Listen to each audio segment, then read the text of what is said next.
നമസ്കാരം മലയാളി വാർത്തയിലേക്ക് സ്വാഗതം. കേരളത്തെമ്പാടും ഞായർ, തിങ്കൾ, ചൊവ്വ ദിവസങ്ങളിൽ നേരിയതോ മിതമോ ആയ മഴയ്ക്ക് സാധ്യത എന്ന് കേന്ദ്ര കാലാവസ്ഥാ വകുപ്പ്. അതേസമയം ബുധനാഴ്ചയും വ്യാഴാഴ്ചയും വടക്കൻ കേരളത്തിൽ കനത്ത മഴയ്ക്ക് സാധ്യത എന്ന റിപ്പോർട്ടുണ്ട്. ചൊവ്വാഴ്ച വയനാട്, കണ്ണൂർ എന്നീ ജില്ലയിലാണ് യെല്ലോ അലർട്ട് നിലവിൽ വന്നത്. ബുധനാഴ്ച മലപ്പുറം, വയനാട് ജില്ലകൾക്ക് യെല്ലോ അലർട്ട് ഉണ്ട്. ഞായറാഴ്ച മുതൽ ബുധനാഴ്ച വരെ ഒറ്റപ്പെട്ട ഇടങ്ങളിൽ ഇടിമിന്നലോട് കൂടിയ മഴയ്ക്കും മണിക്കൂറിൽ 30 മുതൽ 40 കിലോമീറ്റർ വരെ വേഗതയിൽ ശക്തമായ കാറ്റിനും സാധ്യതയുണ്ടെന്നാണ് മുന്നറിയിപ്പ്. ഏപ്രിൽ 29, 30 തീയതികളിൽ ഒറ്റപ്പെട്ടിടങ്ങളിൽ ഇടിമിന്നലോട് കൂടിയ മഴയ്ക്ക് സാധ്യതയുണ്ട്. കേരള, ലക്ഷദ്വീപ് തീരങ്ങളിൽ ഇന്ന് മത്സ്യബന്ധനത്തിന് പോകാൻ പാടില്ല എന്ന് അറിയിച്ചിട്ടുണ്ട്. അതേസമയം കർണാടക തീരത്ത് മത്സ്യബന്ധനത്തിന് തടസ്സമില്ല എന്ന് കേന്ദ്ര കാലാവസ്ഥാ വകുപ്പ് അറിയിച്ചു. അടുത്ത 3 മണിക്കൂറിൽ കേരളത്തിലെ തൃശൂർ, മലപ്പുറം ജില്ലയിൽ ഒറ്റപ്പെട്ടിടങ്ങളിൽ നേരിയ മഴയ്ക്ക് സാധ്യതയുണ്ടെന്ന് കേന്ദ്ര കാലാവസ്ഥാ വകുപ്പ് അറിയിച്ചു. ആലപ്പുഴ, എറണാകുളം, തൃശൂർ ജില്ലകളിൽ ഒറ്റപ്പെട്ടിടങ്ങളിൽ ഇടിമിന്നലോട് കൂടിയ ഇടത്തരം മഴയ്ക്കും മണിക്കൂറിൽ 40 കിലോമീറ്റർ വരെ വേഗതയിൽ ശക്തമായ കാറ്റിനും സാധ്യതയുണ്ട്. തിരുവനന്തപുരം, കൊല്ലം, പത്തനംതിട്ട, കോട്ടയം, ഇടുക്കി, കാസർഗോഡ് ജില്ലയിൽ ഒറ്റപ്പെട്ടിടങ്ങളിൽ നേരിയ മഴയ്ക്കും സാധ്യതയുണ്ടെന്ന് കേന്ദ്ര കാലാവസ്ഥാ വകുപ്പ് അറിയിച്ചു.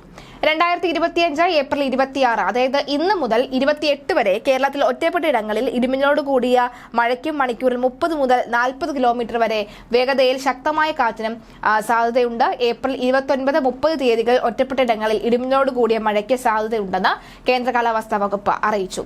ശക്തമായ കാറ്റിനും മഴയിലും മരങ്ങൾ കടപുഴകി നാശനഷ്ടം കഴിഞ്ഞ ദിവസം സംസ്ഥാനത്തിന്റെ വിവിധ ഇടങ്ങളിൽ ഉണ്ടായിരുന്നതായുള്ള റിപ്പോർട്ടുകൾ കൂടി വരികയാണ്.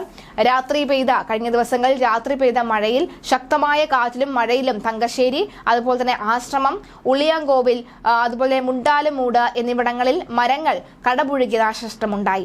മുണ്ടാലുമൂട്ടിൽ സ്വകാര്യ വ്യക്തിയുടെ പറമ്പിൽ നിന്നും തെങ്ങ് കടപുഴകി വൈദ്യുത ലൈനിന് സമീപം പാർക്ക് ചെയ്തിരുന്ന ഓട്ടോറിക്ഷയ്ക്കും മുകളിലേക്ക് വീണ കേടുപാടുകൾ സംഭവിച്ചു.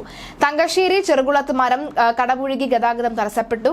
മണലിൽ ക്ഷേത്രത്തിന് സമീപവും ഉളിയാക്കോവിൽ കൊച്ചുകാവ് ക്ഷേത്രത്തിന് സമീപവും പോർട്ട് റോഡിലും മരങ്ങൾ കടപുഴകി വീണു. നഗരത്തിന്റെ പല മേഖലകളിലും രാത്രി വൈകിയും വൈദ്യുതി പുനഃസ്ഥാപിക്കാനുള്ള പ്രവർത്തനങ്ങൾ നടക്കുകയാണ് ഉണ്ടായിരുന്നത്. ചാമക്കാട്, അതുപോലെ തന്നെ കടപ്പാക്കട എന്നിവിടങ്ങളിൽ നിന്നുള്ള അഗ്നിരക്ഷാ സേനാ സംഘവും KCB ഉദ്യോഗസ്ഥരും നാട്ടുകാരും ചേർന്നാണ് കടപുഴകിയ മരങ്ങളൊക്കെ തന്നെ വെട്ടിമാറ്റിയത്.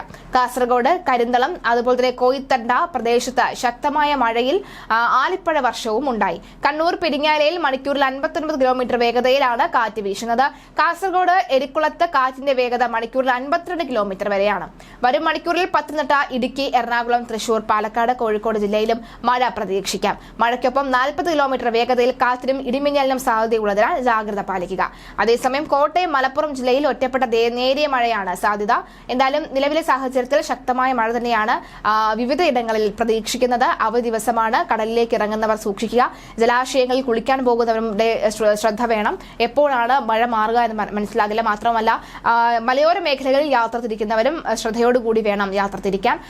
പലയിടങ്ങളിലും നല്ല ക്ലൈമറ്റിന്റെ പേരിൽ പലരും യാത്ര തിരിക്കാനുള്ള സാധ്യതയുണ്ട്. പക്ഷേ മഴയാണ്, കാലാവസ്ഥ ഏത് നിമിഷവും മാറി മറിയാനുള്ള സാധ്യതയുണ്ടെന്ന് വ്യക്തമാവുകയാണ്.